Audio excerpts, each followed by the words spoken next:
আসসালামু আলাইকুম ওরহমতুল্লাহি ওবরাকাতুহ। বিসমিল্লাহ আলহামদুলিল্লাহ ওসসালাতু ওয়াসসালামু আলা রাসূলিল্লাহ ওয়া আলা আলিহি ওয়া আসহাবিহি আজমাইন, আম্মা বাদ। প্রিয় দর্শক শ্রোতা, কাছে কিংবা দূরে এই মুহূর্তে যেখান থেকে আমাদের সাথে যুক্ত হয়েছেন, আপনাদের সবাইকে আন্তরিক প্রীতি এবং শুভেচ্ছা জানাচ্ছি। সেই সাথে আমন্ত্রণ জানাচ্ছি নেক্সাস টেলিভিশনের প্রতিদিনকার আয়োজন বেকম্যানস বিস্কিটস নিবেদিত ইসলামী জীবন বিধানের আজকের পর্বে আপনাদের সঙ্গেই আমি আব্দুল কাহার রয়েছি। আপনারা জানেন যে অনুষ্ঠানের মাধ্যমে আমরা নির্দিষ্ট একটি বিষয়ের উপরে আলোচনা করার চেষ্টা করি এবং তারই আলোকে সরকারি সমাধানগুলো জানবার চেষ্টা করি। আজ তার ব্যত্যয় নয়। আজ আমরা আলোচনা করতে চাই হজের প্রস্তুতি কেমন হবে। আল্লাহ তাআলা আমাদেরকে যতগুলো ইবাদত ফরজ করেছেন তার মধ্যে হজ হচ্ছে অন্যতম। আল্লাহ তাআলার এই ফরজ বিধান পালন করতে গিয়ে যেমন শারীরিক সক্ষমতার প্রয়োজন হয়, অর্থনৈতিক প্রয়োজন হয়, কিন্তু শুধুমাত্র অর্থ এবং শারীরিক সক্ষমতাই কি আসলে মৌলিক, নাকি আসলে অন্য কোনো আরও প্রস্তুতি আছে? মানুষের ত্যাগ, মানুষের ঈমান, মানুষের আকীদা, নানা বিষয়গুলো এই সবরের সাথে জড়িয়ে আছে, ধৈর্য সহ নানা বিষয়গুলো। কিন্তু আসলে আমরা অনেক সময় এই দুনিয়ার কর্মকাণ্ডকে এমনভাবে সামনে নিয়ে আসি যে হজ হচ্ছে জীবনের একেবারে শেষ প্রান্তে, মারা যাওয়ার আগে আগে মৃত্যুর পূর্বক্ষণে ইবাদত করার একটা অন্যতম বিষয় হিসেবে আমরা বানিয়ে নিয়েছি। আসলে ইসলামের দৃষ্টিভঙ্গি কী, আসলে এই সফরটা কেমন হবে, অন্তরের প্রস্তুতি কেমন হবে, এই বিষয়গুলো আমরা জানবার চেষ্টা করব আজকের মেহমানের কাছ থেকে। আমাদের মাঝে আমন্ত্রিত হয়েছেন মিরপুর বাইতুস সালাত জামে মসজিদের সম্মানিত খতিব, ইসলামিক স্কলার শেখ মুফতি আলী হাসান ওসামা। আসসালামু আলাইকুম রহমতুল্লাহ। ওয়ালাইকুম আসসালাম রহমতুল্লাহ বারাকাতুহু। কেমন আছেন? আলহামদুলিল্লাহ, আপনি কেমন আছেন? আলহামদুলিল্লাহ, আল্লাহ রাব্বুল আলামিন ভালো রেখেছেন। আপনি সদ্য হজ করে এসেছেন এই বছরে। আপনার থেকে আসলে এই বিষয়গুলো আরও বেশি জানবো, দর্শকরাও উপকৃত হবেন ইনশাআল্লাহ তাআলা আজকের আলোচনার উপরে। জি স্যার। প্রিয় দর্শক, আপনিও চাইলে আমাদের সাথে আয়োজনে যুক্ত হতে পারবেন। নেক্সাস টেলিভিশন ইসলামিক এই পেজের কমেন্টে যে কোনো প্রশ্ন আমাদেরকে জানাইলে আমরা সেই সকল প্রশ্নের সারাই সমাধান জানবার চেষ্টা করবেন ইনশাআল্লাহ। যারা টেলিফোনে আমাদেরকে যুক্ত হবেন অবশ্যই টেলিভিশনের ভলিউম কমিয়ে আমাদেরকে প্রশ্ন করবেন ইনশাআল্লাহ তাআলা।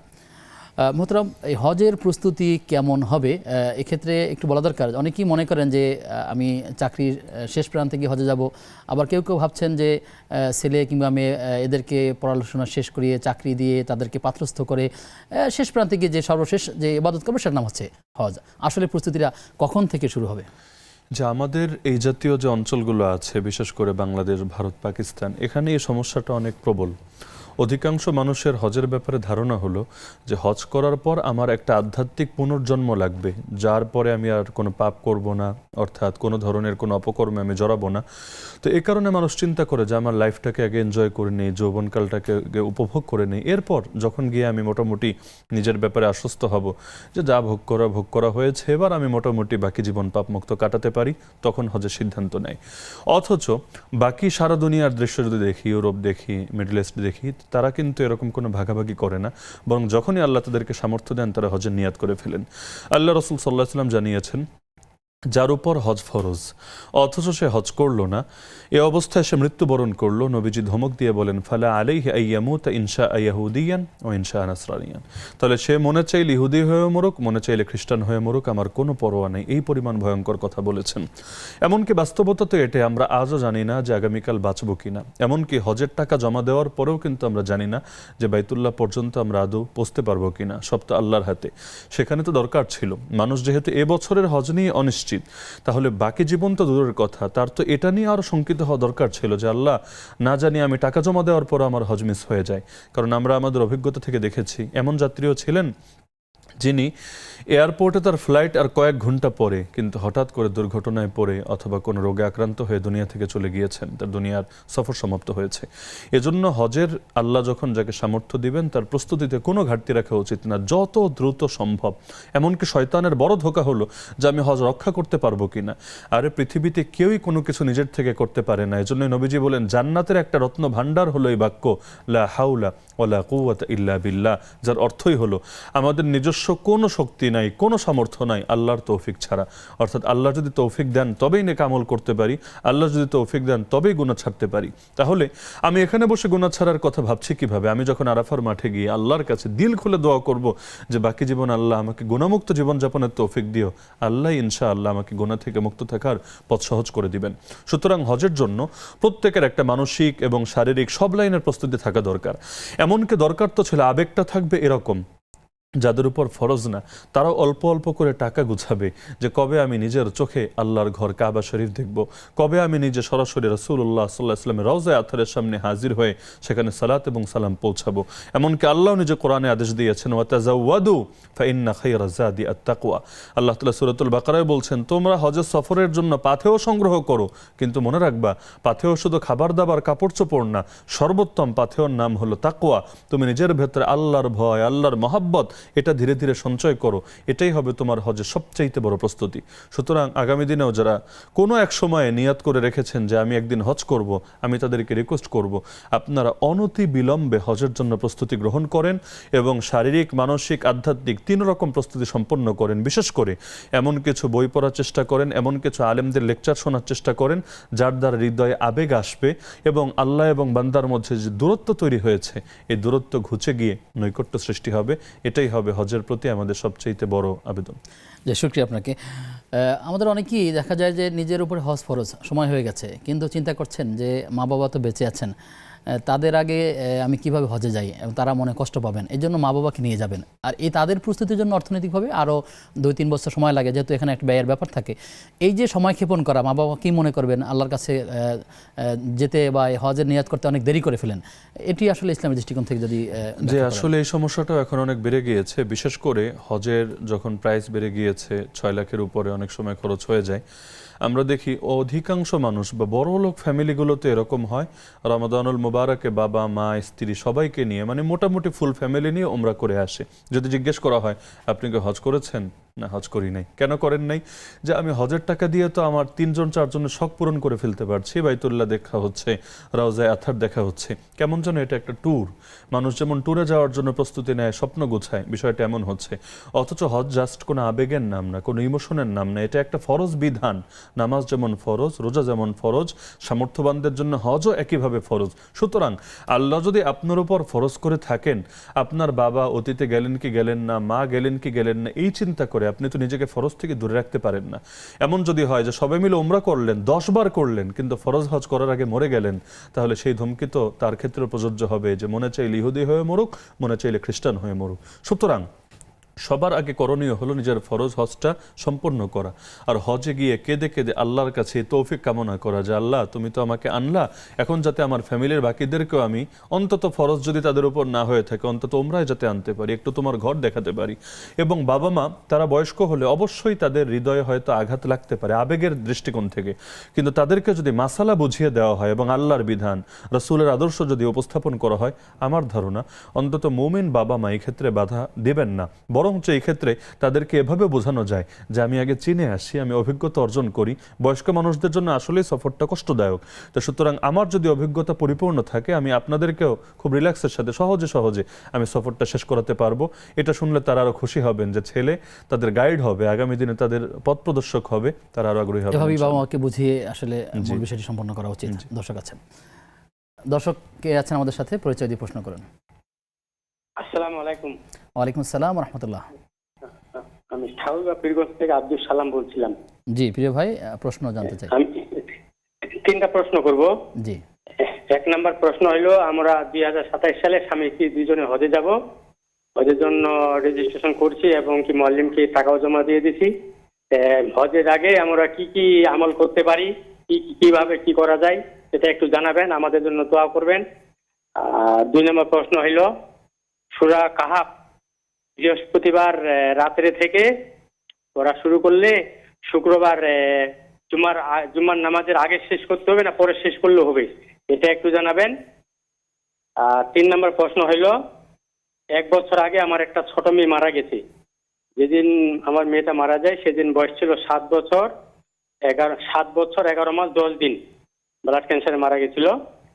মেয়েটা আমার যখন জীবিত ছিল তখন একটা প্রাইমারি স্কুলে ভর্তি করে দিয়েছিলাম, একটা মাদ্রাসা ভর্তি করে দিয়েছিলাম। প্রাইমারি স্কুলে মাঝে মধ্যে যাচ্ছিল, মাদ্রাসা বেশিরভাগ ছিল। তখন একটা উপবৃত্তির জন্য একটা কাগজপত্র জমা নিয়েছিল, তখন উপবৃত্তি পাই নাই, কিন্তু মারা যাওয়ার পর উপবৃত্তি পাইছিল 1 মাস পর। মারা যাওয়ার 1 মাস পর উপবৃত্তি আসার পর সেই টাকাটা তুলে আমি মসজিদে দিয়েছিলাম। তো উপবৃত্তির টাকা আবার আসছে, সেই টাকাটা আমি এখন কি নিব না ফেরত দিব, কিন্তু ফেরত দেওয়ার কোনো পথ পাচ্ছি না। টাকাটা কি নেওয়া যাবে কিনা সেটাও বুঝতে পারতেছি না। যখন জীবিত ছিল তখন কিন্তু কোনো উপবৃত্তি পাই নাই। এখন সেটা এখন কিভাবে কি করবো একটু সঠিক সিদ্ধান্ত জানাবেন। জি, শুক্রিয়া। আপনার 3টি প্রশ্ন আমরা পেয়েছি। আপনার জন্য দোয়া করি, আল্লাহ তাআলা আপনাকে সুষ্ঠুভাবে হজের কার্যক্রম করার তৌফিক দান করুন। আমাদেরকেও আল্লাহ তাআলা হজ হিসেবে কবুল করুন। আমাদের সাথে দর্শক আছেন। দর্শক কে আছেন? আসসালামু আলাইকুম। ওয়ালাইকুম আসসালাম রহমতুল্লাহ। ভালো আছেন? আলহামদুলিল্লাহ, আল্লাহ ভালো রেখেছেন। আশা করছি আপনিও ভালো আছেন। আমার প্রশ্ন ছিল হুজুর, ওই যে স্বপ্নে সাপ দেখে, সাপ দেখলে অনেক সময় সাপ আবার ছবলও দিতে চায় কিন্তু দিতে পারে না। জি, আবার অনেক সময় স্বপ্নে দেখা যায় যে অনেক লোকজন হয়তো তাড়া করতেছে, স্বপ্নে উড়াইয়ে যাচ্ছি, আমি হয়তো মনে করি উড়িয়ে চলে যাচ্ছি। তো এটার কি লক্ষণ? এটা 1 নম্বর।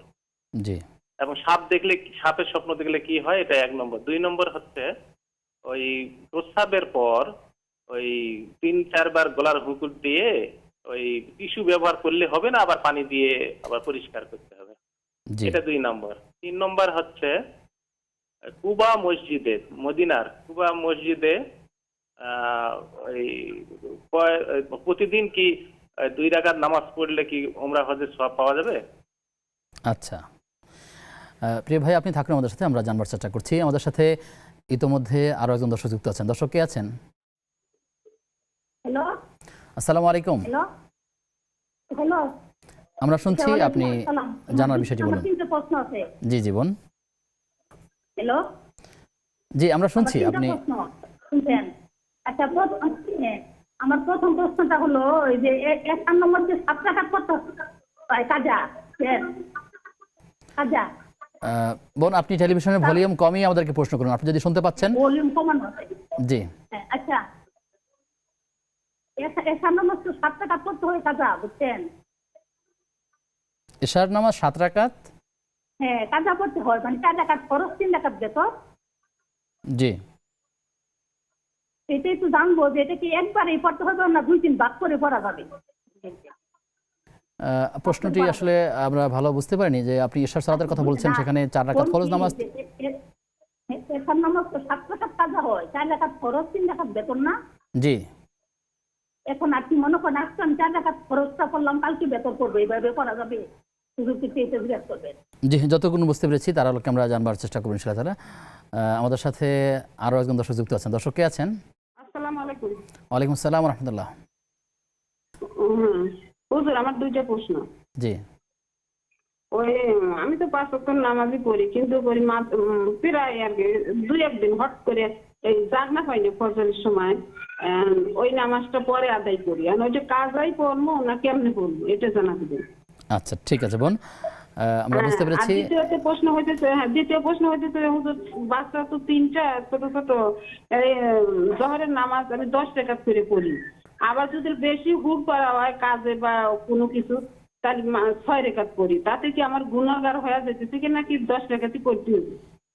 জি, বুঝতে পেরেছি। আপনি থাকুন আমাদের সাথে। আমাদের সাথে আরও একজন দর্শক যুক্ত হচ্ছেন ইতিমধ্যে। দর্শক কে আছেন?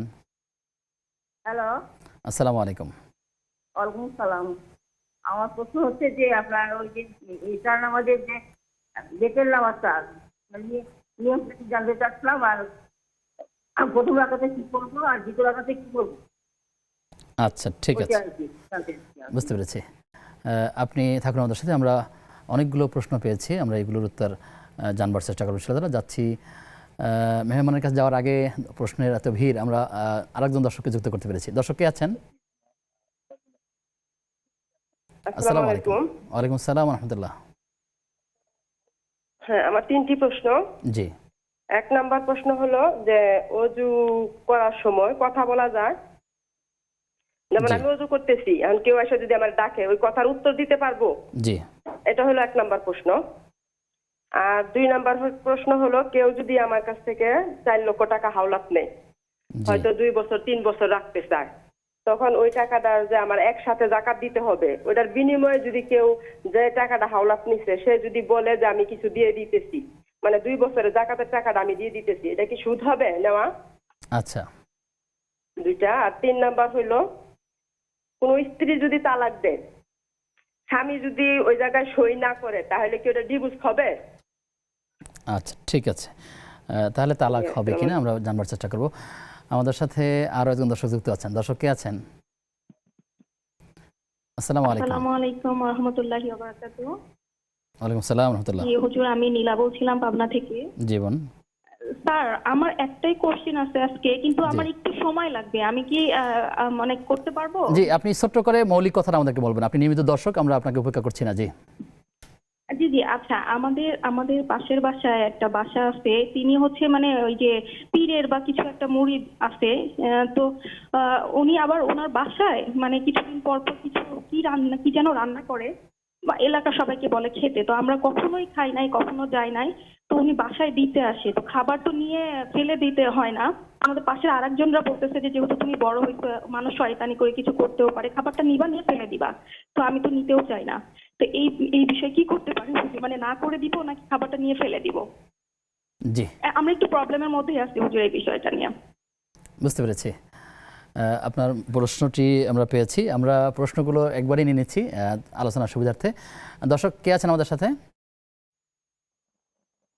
হ্যালো, আসসালামু আলাইকুম। ওয়ালাইকুম আসসালাম ওয়া রাহমাতুল্লাহ। হুজুর, আমার দুইটা প্রশ্ন ছিল। জি, আপনার কি প্রশ্ন আছে যদি জানান খুব সংক্ষেপে। দুঃখিত, সংযোগটি বিচ্ছিন্ন হয়ে গেছে। প্রিয় দর্শক, আপনারা দেখছেন বেকম্যানস বিসক্রিস নিবেদিত ইসলামী জীবন বিধানের আজকের পর্ব। সময় হয়েছে একটা বিরতির, ফিরছি কিছুক্ষণ পর, সাথে থাকুন। বিরতির পরে সবাইকে আবারও আমন্ত্রণ জানাচ্ছি নেক্সাস টেলিভিশনের প্রতিদিনকার আয়োজন বেকম্যানস বিসক্রিস নিবেদিত ইসলামী জীবন বিধানের আজকের পর্বে। আপনাদের সঙ্গে আব্দুল কাহার রয়েছি, আমার সঙ্গে অতিথি রয়েছেন শেখ আলী হাসান ওসামা। শেখ, আমাদের হাতে বেশ কিছু প্রশ্ন রয়েছে, আমরা ধারাবাহিকভাবে প্রশ্নগুলোর উত্তর আপনার থেকে জানবো। দর্শক আমাদের বিষয় রিলেটেড প্রশ্ন করেছেন যে তিনি 2027 সালে হজে যাওয়ার নিয়ত করেছেন, কিন্তু এই যাওয়ার আগ মুহূর্তে তিনি তার আমল কি হবে, কি করবেন? জি, আল্লাহ তাআলা তাকে মাকবুল মাবরুর হজ আদায়ের তৌফিক দান করুন এবং ততদিন পর্যন্ত আল্লাহ দীর্ঘজীবী করুন। হজের ক্ষেত্রে অনেক ধরনের প্রস্তুতি নিতে হয়, বিশেষ করে এখন তো আলহামদুলিল্লাহ সহজ হয়েছে, যে এজেন্সির দ্বারাই যাক না কেন তারা মোটামুটি এক থেকেই বড় লিস্ট দিয়ে দেয় এবং সহযোগী বইপত্র দিয়ে দেয়। আমি মনে করি হজের প্রস্তুতি কয়েক ভাগে নেওয়া দরকার। এক নম্বর হলো নিজের আমলের পরিবর্তনের দ্বারা তাকওয়ার প্রস্তুতি বাড়ানো দরকার, কারণ হজের পর আমি যখন ফিরবো আমার যাতে আসলেই একটা পুনর্জন্ম হয়। কারণ আল্লাহ রাসূল বলেন যে হজে গিয়ে পাপ করলো না, পাপের কথা এবং কাজ কোনোটাতে জড়িত হলো না, সে ফিরে আসলো ওই দিনের মতো পবিত্র হয়ে যেদিন মা তাকে জন্ম দিয়েছিল। তাহলে এই জন্য তাকওয়ার প্রস্তুতি, অর্থাৎ গুনাহ চাইলে একদিনে ছাড়া যায় না, এটার জন্য ধীরে ধীরে নিজেকে তৈরি করতে হয়, এই প্রস্তুতি নেওয়া দরকার। দ্বিতীয় হলো হজের মধ্যে শারীরিক কসরত অনেক বেশি, বিশেষ করে যেই পরিমাণ হাঁটাহাঁটি সেখানে করতে হয়, যারা আগ থেকে হাঁটাহাঁটিতে অভ্যস্ত না, গরম ওয়েদারে অভ্যস্ত না, তাদের জন্য এটা মানিয়ে নেওয়াটা আসলে জটিল হয়ে যায়, অনেকে অসুস্থ হয়ে যায়। এজন্য পর্যাপ্ত সময় আগ থেকে, অন্তত এখন থেকে যে পরিমাণ সময় আছে, যদি একটু গরম পরিবেশে থাকা এবং পর্যাপ্ত হাঁটাহাঁটি করা প্রতিদিন যতটুকু সময় সম্ভব হয়, এটাতে অভ্যস্ত হয়, ইনশাআল্লাহ হজটা অনেক সহজ হবে। কারণ হজের সফর যতই সহজ করা হোক তারপরে কষ্ট থাকবেই। এজন্য সব পরিবেশে মানিয়ে নেওয়া, খাবার দাবার যেমনই হোক, থাকার জায়গা যেমনই হোক, এটা মানিয়ে নেওয়ার অভ্যাস করাটা তার জন্য সহায়ক হবে। তৃতীয় বিষয় হলো হজের জন্য আমি আগে একটা পয়েন্টটা বলেছিলাম যে এমন কিছু বই এবং এমন কিছু লেকচার সহযোগী হয় যেটা হৃদয়ের ভেতরে এক ধরনের আবেগ সৃষ্টি করে। যেমন আমি যদি আমার অভিজ্ঞতা বলি, তাহলে বাইতুল্লাহর মুসাফির, বাইতুল্লাহর ছায়ায়, তারপর সফরে হিজাজ এবং দ্য রোড টু মক্কা, এই জাতীয় বইগুলো আমি পড়েছিলাম আমার প্রথম হজের আগে আলহামদুলিল্লাহ, কিন্তু এগুলো আমাকে আলাদা একটা শক্তি এবং প্রেরণা জুগিয়েছিল। তো আমি মনে করি এরকম অন্তর্দৃষ্টি সম্পন্ন যারা অতীতে হজে গিয়েছেন তাদের অভিজ্ঞতা সামনে রাখলে সফরের টোটাল একটা চিত্র, ওভারভিউটা সামনে আসে এবং সেই অনুসারে প্রস্তুতি নেওয়া সহজ হয়। এবং এই হজের সফরের যে স্থানগুলো, এগুলো তো নবীদের স্মৃতিচিহ্নগুলো, জি, জি। ঠিক এর পিছনের ব্যাকগ্রাউন্ডগুলো বইটা পড়লে সুবিধা হয়, আরাফা, মিনা, মুজদালিফা, প্রতিটা জিনিসের মাহাত্ম্য, রহস্য, ইতিহাস সব সামনে কোন থাকে। কাজ কেন করছেন এই বিষয়গুলো তার কাছে জি, জি। স্পষ্ট হবে। আল্লাহ তাআলা তৌফিক দান করুন। আমিন। আমাদেরকে দর্শক প্রশ্ন করেছেন যে সূরা কাহাফ তেলাওয়াত করেন তিনি বৃহস্পতিবার, এটি তেলাওয়াত করতে, অর্থাৎ পুরো সূরাটি তেলাওয়াত করতে তিনি শুক্রবার তেলাওয়াত করতে পারবেন কিনা, বৃহস্পতি থেকে নিয়ে কোন সময়ের মধ্যে আসলে তেলাওয়াত করা উচিত? শুক্রবার জুমার আগে যদি পড়ে ফেলতে পারেন সর্বোত্তম। আর যদি এমন হয় জুমার আগে পুরোটা শেষ হয়নি, বাকি দিনের মধ্যে তিনি শেষ করছেন, সূর্যাস্তের আগ পর্যন্ত যে কোনো টাইমে তিনি শেষ করতে পারেন, এর দ্বারা যে ফজিলত আছে সেই ফজিলত তিনি পেয়ে যাবেন। তবে সর্বোত্তম হবে যদি জুমার আগে তিনি সূরা কাহাফ পরিপূর্ণটা পড়তে পারেন। জি, শুকরিয়া। আমাদের দর্শক প্রশ্ন করেছেন যার ছোট মেয়ে 7 বছর প্লাস বয়সে তিনি দুনিয়া থেকে চলে গেছেন, এই সন্তান যেন তার নাজাতের উছিলা হয়, আমরা সেই দোয়াই করি। এই সন্তানের যিনি প্রতিষ্ঠানে অধ্যয়ন করতো সেখানে তার নামে উপবৃত্তির টাকা তিনি রিসিভ করেছেন বিগত দিনে, এখন সামনে আরও কিছু টাকা আসছে। এই টাকার বিষয়ে যেটা গ্রহণ করেছেন সেটার কি হবে, এবং যেটি আসছে সেটা ফেরত দেওয়ার কোনো ওয়ে না থাকলে করণীয়টা কি তার? যে তিনি যেহেতু পরিস্থিতি জানিয়েছেন যে এটা ফেরত দেওয়ার কোনো সিস্টেম তিনি পাচ্ছেন না, এই ক্ষেত্রে তার জন্য করণীয় হবে টাকাটা হাতে আসার পরে তিনি ওই বাচ্চার নিয়াতে তার পক্ষ থেকে সদকা করে দিবেন। যেই খাতে জাকাত এবং সদকা দেওয়া যায় এরকম যে কোনো খাতে তিনি এটা দিতে পারবেন, ইনশাআল্লাহ আল্লাহ তাআলার সওয়াব সেই বাচ্চার রুহে পৌঁছে দিবেন ইনশাআল্লাহ। আর তিনি চাইলে ওই প্রতিষ্ঠানের প্রধানের হেল্প নিতে পারেন যে আসলে এই টাকাটা দেওয়ার মতো যদি অন্য কেউ থাকে এরকম প্রয়োজন তাকে যার দেওয়া দরকার, সেটাও সদকা হবে, সেটিও এবং অন্য কোনো শিক্ষার্থীকে দিলে সেটা তার পক্ষ থেকে সদকাই হবে। তো যে কোনো জায়গায় তিনি দিতে পারেন স্বাধীনভাবে। জি, আল্লাহ তাআলা কবুল করুন। আমাদেরকে দর্শক প্রশ্ন করেছেন স্বপ্নের বিষয়ে। আমরা যদিও স্বপ্নের ব্যাখ্যাগুলো টেলিভিশন থেকে বলি না, প্রথমে আপনি বলবেন যে আসলে স্বপ্নের ব্যাখ্যা টেলিভিশনে বলা কেন উচিত নয়? জি, এখানে স্বপ্নের ব্যাখ্যার সাথে অনেকগুলো বিষয় জড়িত। বিশেষ করে তিনি যে পয়েন্টটা টেনেছেন যে মাঝে মাঝে ভীতিকর বিভিন্ন জিনিস দেখেন, অনেকে তাকে দৌড়ানি দিচ্ছে এবং এই জাতীয় কিছু। আল্লাহ রাসূল হাদিসে স্পষ্ট বলেছেন যে স্বপ্ন 3 রকম হয়। একটা আল্লাহর পক্ষ থেকে আসে, দ্বিতীয়টা শয়তানের পক্ষ থেকে ভীতি সঞ্চার হয়, আর তৃতীয়টা হলো মানুষ যা কিছু কল্পনা করে এটা তার ভেতরে সেখানে স্পষ্ট হয়ে ফুটে ওঠে। তো একটা স্বপ্নের ব্যাখ্যা জানতে অনেকগুলো বিষয় রিলেটেড জানতে হয়, প্রশ্ন করতে হয়। 1 নম্বরে স্বপ্নটা সে কখন দেখেছে, এই সময়ের সাথে এটার একটা সম্পর্ক থাকে। দ্বিতীয় হলো এই স্বপ্নটা আসলে আল্লাহর থেকে না শয়তান থেকে না তার নফস থেকে, এটা বোঝার জন্য সম্পূরক কিছু প্রশ্ন করা লাগে। টেলিভিশনের মধ্যে এটা যাচাই বাছাই করাতে আসলে গোপনীয়তা রক্ষা হয় না। গোপনীয়তার সমস্যাটাও আছে। আল্লাহ রাসূল জানিয়েছেন যে তুমি স্বপ্ন 2 শ্রেণীকে বলতে পারো। এক হলো যারা তোমার কল্যাণকামী, তোমার আন্তরিক তোমার প্রতি, আর দ্বিতীয় হলো যারা এটার জ্ঞানী। এখন দেখা যায় স্বপ্নটা যখন এভাবে পাবলিক প্লেসে আসে অনেক সময় হিংসুকের হিংসার নজরে সে পড়ে যেতে পারে। এমনকি নবী ইউসুফ আলাইহিস সালাম স্বপ্ন দেখে তার বাবাকে জানালেন, তিনি বলেন খবরদার ভাইদেরকে বলবা না, ভাই কিন্তু তারপরও বলবা না, না হলে তুমি তাদের হিংসার শিকার হবে, এবং পরিশেষে কিন্তু তাই হয়েছে। তো যার কারণে এভাবে না বলাটাই উচিত। বাকি তিনি যেহেতু এখানে তুলে ধরেছেনই, আমরা তাকে শুধু একটা পয়েন্টে জানাই, সেটা হলো এই ক্ষেত্রে স্বপ্ন দেখে তার ভয় পাওয়ার কোনো দরকার নেই। বিশেষ করে তিনি যখন ভীতিকর কিছু দেখবেন, যখন ঘুম ভাঙবে বাম দিকে তিনি থুতু ফেলবেন এবং আল্লাহর কাছে সাহায্য চাইবেন যে আল্লাহ আমাকে এই স্বপ্নের ক্ষতি থেকে তুমি বাঁচাও। বিশেষ করে সাপ দেখা এটা শত্রু থাকা বোঝায়, কিন্তু সাপ যেহেতু তাকে ছোবল মারতে পারছে না বা হত্যা করতে পারছে না, সুতরাং শত্রুর হাত থেকে আশা করা যায় আল্লাহ তাকে নিরাপদ রাখবেন ইনশাআল্লাহ। আল্লাহ তাআলা আমাদেরকেও রক্ষা করুন। আমাদেরকে প্রশ্ন করেছেন যে প্রস্রাব করবার পরে অনেকেই শুধু টিস্যু ব্যবহার করেন, আবার কেউ টিস্যু এবং পানি দুটো ব্যবহার করেন, আবার কেউ শুধু পানি ব্যবহার করছেন। আসলে মূলত পবিত্রতার জন্য সুন্নাহ পদ্ধতি কি, কিংবা আসলে কিভাবে প্রস্তুতি নেওয়া উচিত এক্ষেত্রে? মানুষ যদি যথাযথভাবে প্রস্রাব করে, অর্থাৎ যেটা তার অন্যান্য অঙ্গ প্রত্যঙ্গে লাগেনি এবং কাপড় চোপড় স্পর্শ হয়নি, তাহলে সে যদি ঢিলা অথবা টিস্যু ব্যবহার করে এর দ্বারা হক আদায় হয়ে যায়। কিন্তু সে যদি মনে করে যে অতিরিক্ত সতর্কতা হিসাবে ঢিলা তো আমি ব্যবহার করেছি, আমি অতিরিক্ত সতর্কতা হিসাবে এরপরে পানিও ব্যবহার করব, এরও সুযোগ আছে, নিষেধাজ্ঞার কিছু নাই।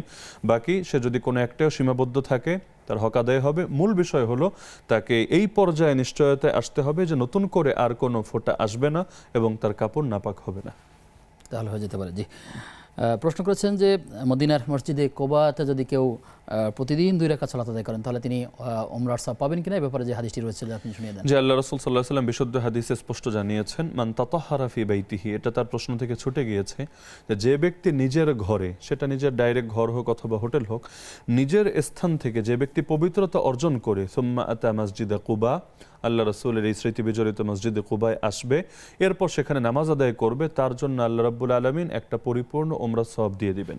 কিন্তু এই ফজিলতটা পাওয়ার জন্য এই প্রথম বাক্যটা মাথায় রাখতে হবে যে মসজিদে কুবায় এসে উযু করলে হবে না, বরঞ্চ নিজের হোটেল থেকে অথবা সে যেখানে থাকবে সেখান থেকে সে পরিপূর্ণ পবিত্রতা অর্জন করে মসজিদে কুবায় আসবে, এবং এসে সে নফলই পড়ুক অথবা সে ফরজ নামাজের ওক্তে এসেছে ফরজ নামাজ পড়েই চলে গিয়েছে, তাও সমস্যা নেই, যেই নামাজই সে পড়ুক আল্লাহ রাব্বুল আলামিন, হ্যাঁ দৈনিক যদি সে একাধিকবারও আসে কোনো সমস্যা নেই, আল্লাহ রাব্বুল আলামিনের ভান্ডার অবারিত, তিনি তাকে প্রতিবারের জন্য এক একটা উমরার সওয়াব দিতে থাকবেন। আল্লাহ তাআলা কবুল করুন।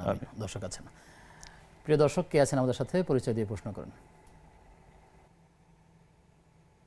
আসসালামু আলাইকুম। ওয়ালাইকুম সালাম।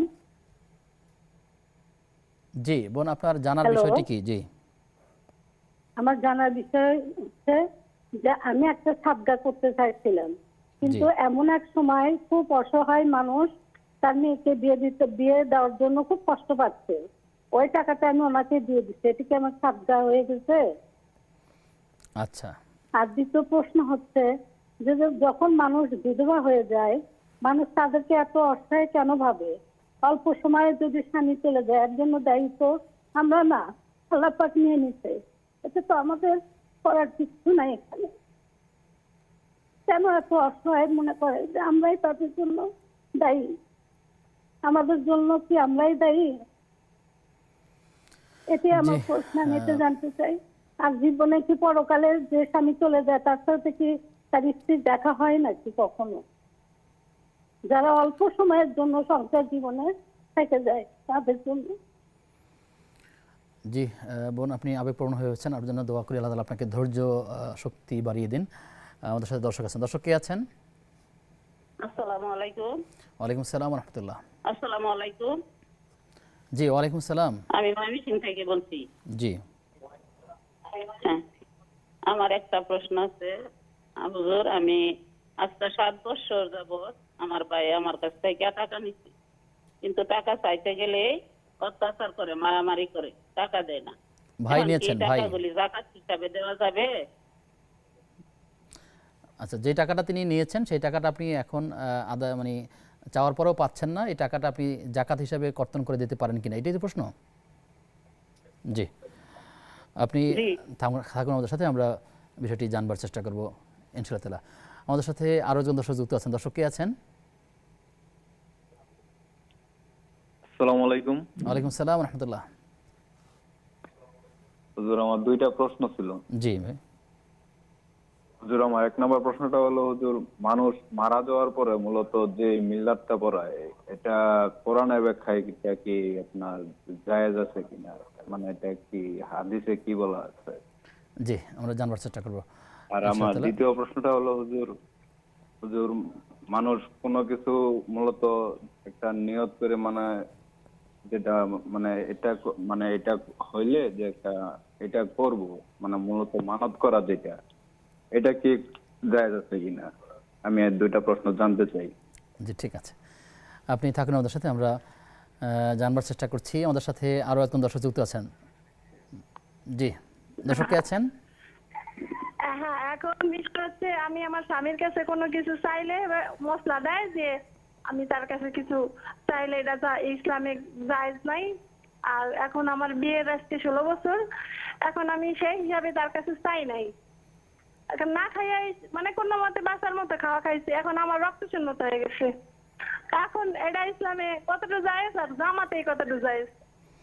মানে আপনি স্বামীর কাছে কোনো বিষয়ে চাইলে তিনি বাহানা করছেন, বাহানা খুঁজছেন না দেওয়ার জন্য, তাই তো? হ্যাঁ হ্যাঁ হ্যাঁ, সে বলে যে এটা হাজবেন্ডের কাছে চাওয়া জায়েজ নাই, কিন্তু তিনি তো মৌলিক প্রয়োজনগুলো তো পূরণ করছেন। জি, শেখ উত্তর দিবেন ইনশাআল্লাহ তাআলা। আমাদের সাথে আর কে আছেন দর্শক? আসসালামু আলাইকুম। আসসালামু আলাইকুম। ওয়ালাইকুম আসসালাম রহমতুল্লাহ। আসসালামু আলাইকুম। জি, দর্শক কে আছেন? হ্যাঁ, আমি আউয়াল মিয়া বলছি। আমার 2টি প্রশ্ন। জি জি, 2টি প্রশ্ন। জি আমরা শুনছি, আপনি বলুন। বসত বাড়ি কবরস্থানে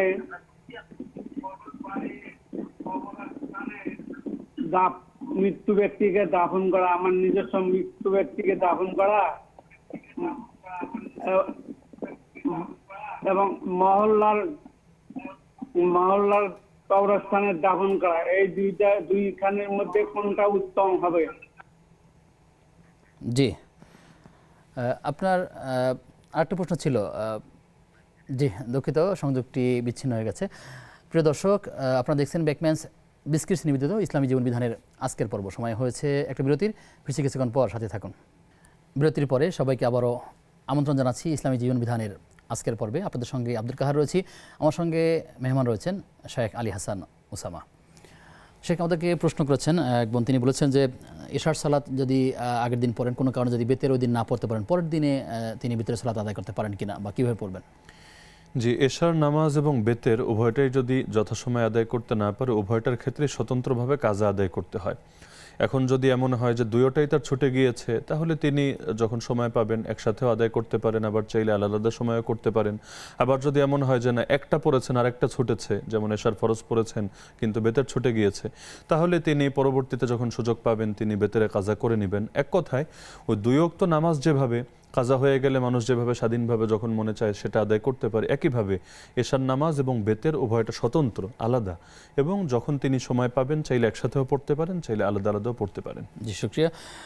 প্রশ্ন করেছেন আমাদের বোন, তিনি বলেছেন যে আমি নিয়মিত নামাজ পড়ি কিন্তু মাঝে মাঝে ফজরের সালাত কাজা হয়ে যায়, তিনি জাগনা পান না ঘুম থেকে, সেক্ষেত্রে তিনি কাজা কীভাবে আদায় করবেন এবং এই নামাজটা আসলে কি আদা হবে নাকি কাজাই হবে? জি, এই সমস্যাটা তো আসলে ব্যাপক, যে মাঝে মাঝে অনেক নিয়মিত নামাজ আদায়কারীরা ফজর ছুটে যায়। এক্ষেত্রে আল্লাহ রাসূল সাল্লাল্লাহু আলাইহি ওয়াসাল্লাম বলেছেন যে মান নামা আন সালাতিন আও নাসিয়াহা ফালিউসাল্লিহা ইযা যাকারাহা ফাইন্না যালিকা ওয়াক্তুহা। কেউ যদি কোনো নামাজ থেকে ঘুমিয়ে থাকে অথবা সে যদি ভুলে যায় যে কোনো কারণে, তাহলে সে যখনই সে ঘুম থেকে উঠবে অথবা তার স্মরণে আসবে তখনই সে সেই নামাজটা আদায় করে নেবে, তার জন্য সেটাই সময় বলে বিবেচিত হবে। অর্থাৎ এর জন্য আল্লাহ রাব্বুল আলামিন যেহেতু তার ইচ্ছায় না, আশা করা যায় পাপ আল্লাহ তাআলা লিখবেন না, বরং আল্লাহ তাকে ক্ষমা করে দিবেন। তবে এটা তিনি কাজার নিয়াতে আদায় করবেন যদি সময় শেষ হয়ে গিয়ে থাকে, কারণ যে কোনো নামাজ তার নির্ধারিত সময়ে পড়ার নামই হলো আদা, আর নির্ধারিত সময় অতিক্রম হওয়ার পরে কেউ যদি কোনো নামাজ পড়ে সেটা হয় কাজা। কাজা যদি কেউ অলসতাবশত করে এর জন্য শাস্তি হয়, কিন্তু কেউ যদি কোনো ওজরের কারণে, যেখানে তার হাত নাই, এরকম কোনো ওজরের কারণে করে, আশা করা যায় আল্লাহ মাফ করে দিবেন ইনশাআল্লাহ। জি, শুকরিয়া। আমাদের এক বোনের প্রশ্ন ছিল যে তিনি 3 সন্তানের মা, তিনি বলছেন আমি সন্তানদেরকে নিয়ে একটু ব্যস্ত থাকি, অনেক সময় জোহরের 10 রাকাত সালাত আদায় করতে পারি না, মাঝে মাঝে তিনি 6 রাকাত সালাত আদায় করে থাকেন, এটিতে গুনাহ হবে কিনা বা আসলে এভাবে ঠিক আছে কিনা? জি, জোহরের ক্ষেত্রে 4 রাকাত তো হলো ফরজ, আর আগে এবং পরে যে সুন্নতগুলো আছে এটা মিলিয়ে তিনি 10-এর হিসাবটা দিয়েছেন। মনে রাখতে হবে ফরজ তো কোনোভাবেই ছাড়া যাবে না, আর সুন্নতে মুআক্কাদা বলা হয় সেটাকে যেটা আল্লাহ রাসূল সাল্লাল্লাহু আলাইহি ওয়াসাল্লাম প্রায়শই পড়তেন।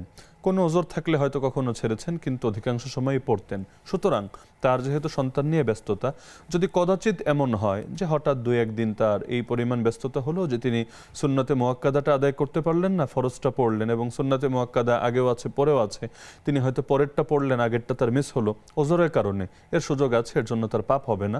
ওয়াজিব আর সুন্নতে মুআক্কাদার পার্থক্যই এখানে। তবে যদি এটাকে ছাড়াকে অভ্যাস বানিয়ে ফেলেন যে কোনো দিনে তিনি সুন্নতে মুআক্কাদা পড়েন না, শুধু ফরজটাই পড়েন, এর মধ্যে সীমাবদ্ধ থাকেন, তাহলে অবশ্যই এটা আল্লাহ রাসূলের সুন্নাহর প্রতি তার অলসতা এবং গাফলতির কারণে এটা তার পাপ হবে।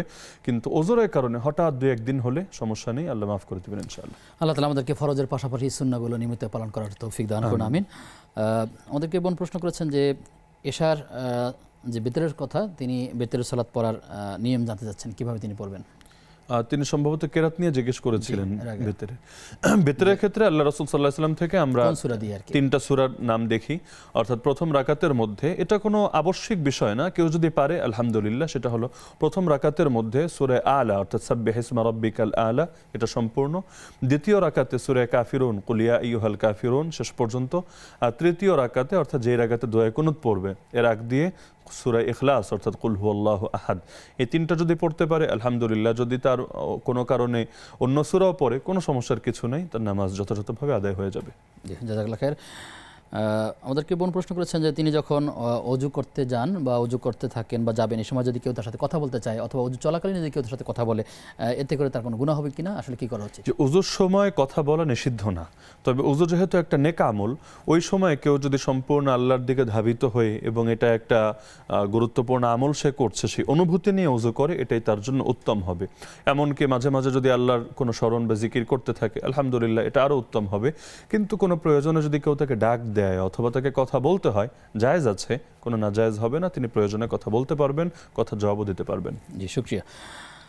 আমাদেরকে বোন প্রশ্ন করেছেন যে তার থেকে একজন ব্যক্তি 4 লক্ষ টাকা ধার নিয়েছেন এবং বেশ সময় তার কাছে আছে, এই টাকাটার জাকাত তিনি নিজে দেবেন কিনা? আবার একই সাথে বলছেন যদি টাকাটা যার কাছে আছে সে যদি এখান থেকে তার পক্ষ থেকে জাকাতটা দিয়ে দেয়, সে সুদ হিসেবে গণ্য হবে কিনা বা দিতে পারেন কিনা? যে যিনি তার থেকে টাকাটা নিয়েছেন তিনি সম্ভবত তার আপন ভাইয়ের কথাই বলছিলেন, যে 4 লক্ষ টাকা তার থেকে ঋণ নিয়েছেন এবং দীর্ঘ একটা সময় অতিবাহিত হয়েছে, এখনো দিচ্ছেন না, এখন পরবর্তীতে এসে এখন হয়তো দিবেন। যেহেতু এই টাকার মালিক তিনি, সুতরাং যখন তিনি টাকাটা পাবেন তাকে অবশ্যই যাকাত আদায় করতে হবে বিগত বছরগুলো সহকারে। এই ক্ষেত্রে ওই ভাই যদি বলে যে ঠিক আছে আমি যেহেতু টালমাটাল করলাম, যথাসময়ে দিলাম না, দেরি করে দিলাম, ঠিক আছে তুমি প্যারা নিও না, আমি তাহলে তোমার পক্ষ থেকে যাকাতের টাকাটাও আমি তোমাকে হাতে দিয়ে দিচ্ছি, এটা মৌলিকভাবে সমস্যা ছিল না, কিন্তু সমস্যাটা হয়েছে এটাকে একটা সুদের বিকল্প হিসাবেই সাধারণভাবে প্রতিস্থাপন করা হয়ে থাকে।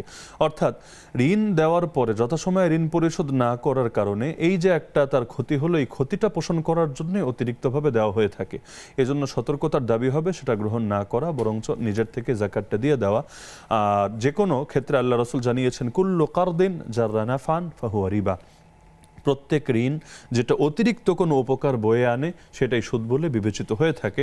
তো এখানে সুদের সংশয় তৈরি হয়, সন্দেহ তৈরি হয়, সুতরাং সংশয় সন্দেহ থেকে বিরত থাকাই নিরাপদ। আল্লাহ রাসূল বলেন দা মা ইয়ারিবুকা ইলা মা লা ইয়ারিবুকা, যেই জিনিস তোমাকে সন্দেহে ফেলে সেটা ছেড়ে, যা তোমাকে সন্দেহে ফেলে না তুমি সেটা গ্রহণ করো। সেজন্য একটা মুক্ত থাকাই আসলে মুক্ত থাকাই তার জন্য নিরাপদ হবে। জি, শুকরিয়া। আমাদেরকে কোনো প্রশ্ন করেছেন যে কোনো স্ত্রী যদি তার স্বামীকে ডিভোর্স দেয় এবং স্বামী যদি সেই পেপারসে যদি সই না করেন তাহলে সেটি তালাক হিসেবে গণ্য হবে কিনা। বাংলাদেশের নিয়ম অনুযায়ী তালাকের যে ফর্মটি আছে সেখানে 18 নম্বর কলামে স্ত্রীকে অনুমোদন দেওয়া থাকে, এরকম একটা কলাম রয়েছে, আপনি যদি উত্তর দেন। যে কাবিননামার মধ্যে 18 নম্বর যে ধারাটা আছে এটা যদি কেউ পূরণ করে এভাবে যে স্ত্রীকে সে তালাকের অধিকার দিয়েছে, 1 হোক আর 3 হোক আর যাই হোক না কেন, সংখ্যা মুখ্য না, যদি স্ত্রীকে অধিকার দিয়ে থাকে তাহলে স্ত্রী নিজের উপরে তালাক পতিত করতে পারে। মৌলিকভাবে যেটা হয়, আমরা আসলে শব্দটা বলি যে ওয়াইফ হাজব্যান্ডকে ডিভোর্স দিয়েছে, আসলে নারী কখনো পুরুষকে তালাক দিতে পারে না, এই অধিকার নারীকে দেওয়া হয়নি। পুরুষ যদি তাকে অগ্রিম অধিকার দিয়ে রাখে তাহলে সে নিজের উপর তালাক নিতে পারে। তালাক দেওয়া এক জিনিস আর তালাক নেওয়া এক জিনিস। তাহলে আগ থেকে যদি অধিকার দিয়ে থাকে তাহলে নারী নিজের উপর পতিত করতে পারে, এর সাথে লেখা এবং সাইনের কোনো সম্পর্ক নাই। এমনকি ওই পেপার স্বামীর কাছে যাওয়ার পরে স্বামী যদি নতুন করে সাইন না করে তবুও তালাক হয়ে আছে, কেন? এই স্বামী বিয়ের সময় তাকে অধিকার দিয়েছে।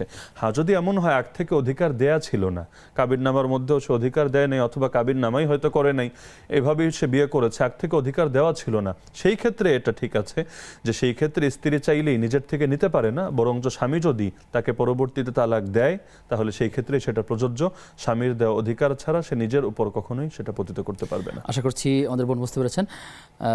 আমাদের বোন নীলা প্রশ্ন করেছেন যে তার পাশের বাসায় যারা অবস্থান করছেন যে প্রতিবেশী কোনো একটা পীরের মুরিদ এবং তারা মাঝে মাঝেই সেখানে বাসায় তাদের কোনো উপলক্ষে রান্নাবান্না হয় এবং খাবারের কোনো একটা খাবার তাদেরকে তারা পৌঁছে দেন, তো এই খাবারটা তারা গ্রহণ করবেন কিনা, বা এটা তিনি সংশয়ে আছেন যে এর মধ্যে কোনো খারাপ হিস থাকতে পারে বা ক্ষতি। অনেক সময় দেখা যায় মানুষকে খায়ের মধ্যে দিয়েও আবার কেউ রুকিয়ার মাধ্যমে বিপরীত কাজগুলো করে থাকেন, তার সতর্কতার জন্য তিনি কি করতে পারেন? অথবা তিনি যেহেতু ক্ষতির আশঙ্কা করছেন, হয়তো এর পেছনে যৌক্তিক কোনো কারণও আছে, এটা তো এলাকাবাসী এবং তিনি ভালো বলতে পারবেন যে কি কারণে তিনি ক্ষতির ভয় করছেন।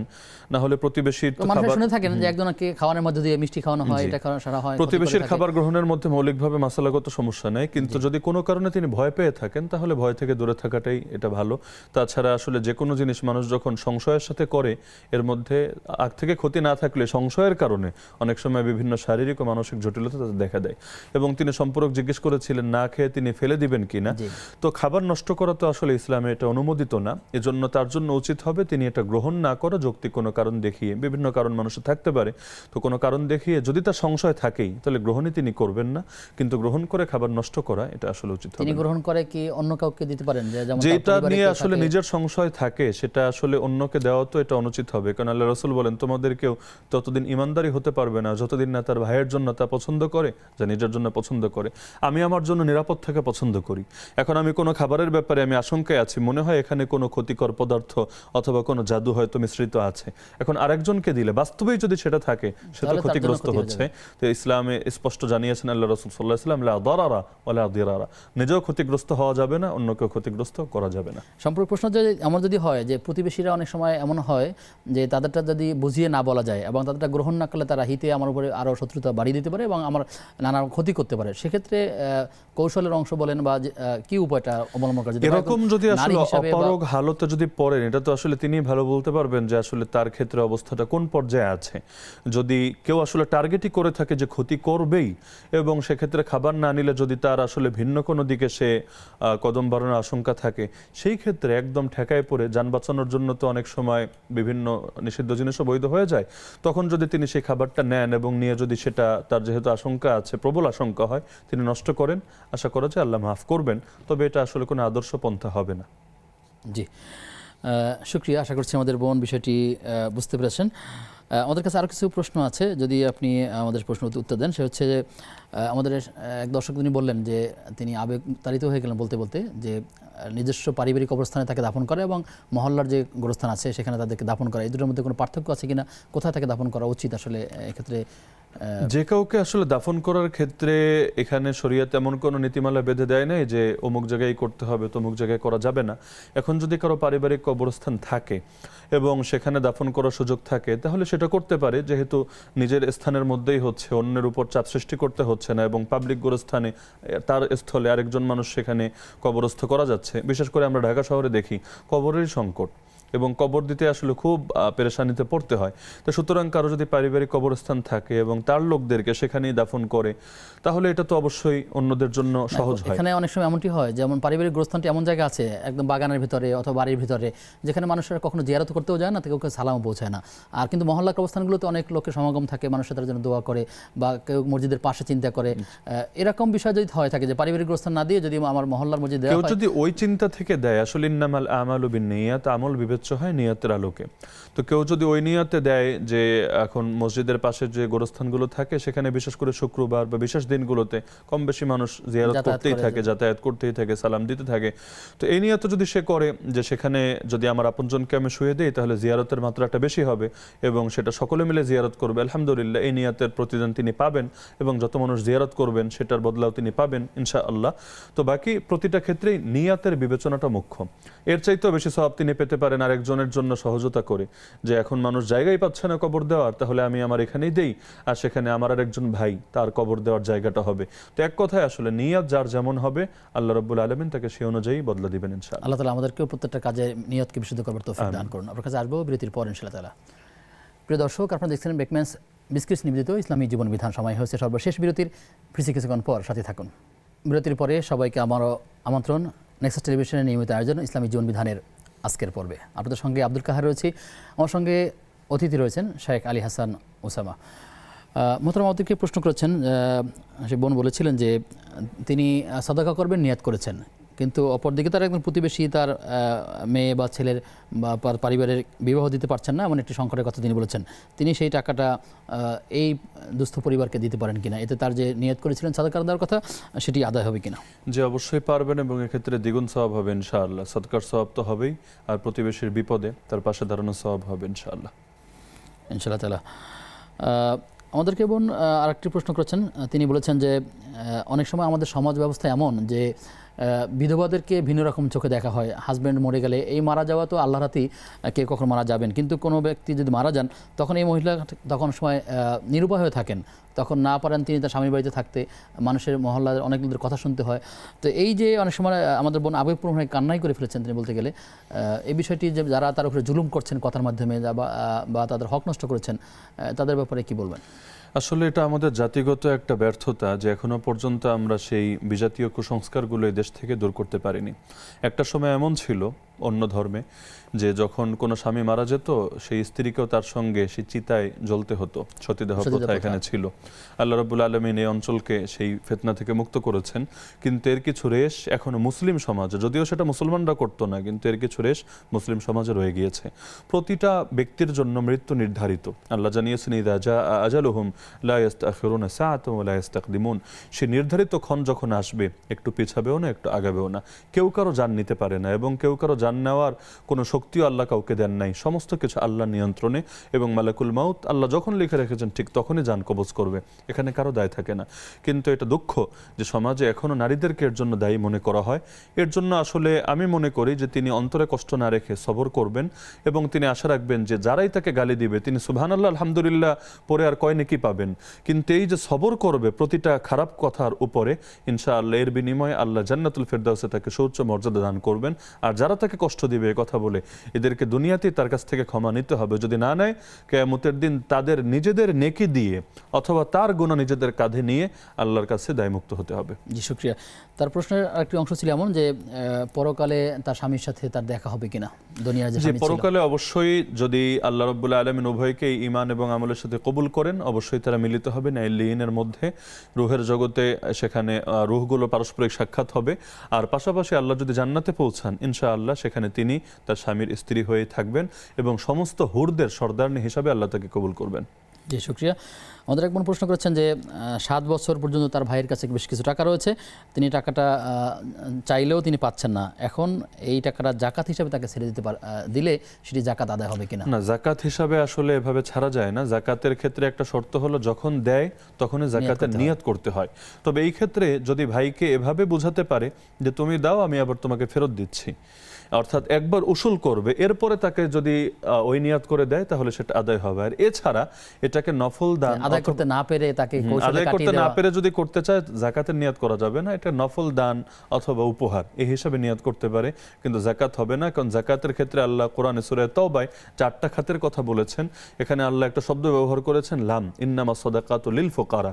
এই আরবিতে ইমামদের বক্তব্য অনুসারে লাম মালিকানা বোঝায়। সুতরাং জাকাত দেওয়ার সময় তাকে জাকাতের নিয়াতে মালিক বানিয়ে দিতে হবে। আগ থেকে অন্য কোনো কারণে দেওয়া আছে, পরবর্তীতে নিয়াত পাল্টাবে, এর সুযোগ নাই। কারণ নিয়াত করতে হয় আগে, পরে না। কারণ নফল নামাজ পড়ার পর যদি ভাবে যে আমি এটাকে ফরজ হিসেবে নিয়াত করলাম, এটা ফরজ হিসেবে গণ্য হবে না, নিয়াত আগে করে নিতে হবে। জি, দর্শক আছেন, প্রিয় দর্শক কে আছেন আমাদের সাথে? দুঃখিত, সংযোগটি বিচ্ছিন্ন হয়েছে। আমাদের সাথে আর কে আছেন? শ্রীপুর থেকে প্রশ্ন করছি। জি বোন, আপনাকে স্বাগত আজকের পর্বে। আচ্ছা, আমার প্রশ্নটি হলো ওই যে ফরজ নামাজ যদি কাজ হয়ে যায় তাহলে কি এই যে সুন্নাতে মুআক্কাদা এটা কি কাজার সাথে ভর্তি হয় নাকি, এটা জানবার। জি, আপনি থাকুন আমাদের সাথে। আমাদের সাথে আর কে আছেন দর্শক? দর্শক আমাদের সাথে কেউ কি যুক্ত আছেন? জি, দুঃখিত, সংযোগটি বিচ্ছিন্ন হয়েছে। আপনারা আবারও ট্রাই করুন ইনশাআল্লাহ তাআলা। মোহতারাম, আমাদেরকে একজন প্রশ্ন করেছেন যে কারো যখন মৃত্যু হয়, মৃত্যু উপলক্ষে আমাদের দেশে দোয়ার পরিবর্তে অনেক সময় মিলাদের আয়োজন করে থাকে। আপনি এক্ষেত্রে শরিয়া কি বলছেন? আমাদের দেশে মিলাদ বলতে আসলে যা বোঝায়, মৌলিকভাবে মিলাদ শব্দের অর্থ ছিল জন্ম, ওই বার্থ, এর শব্দটি আরবিতে বলে মিলাদ।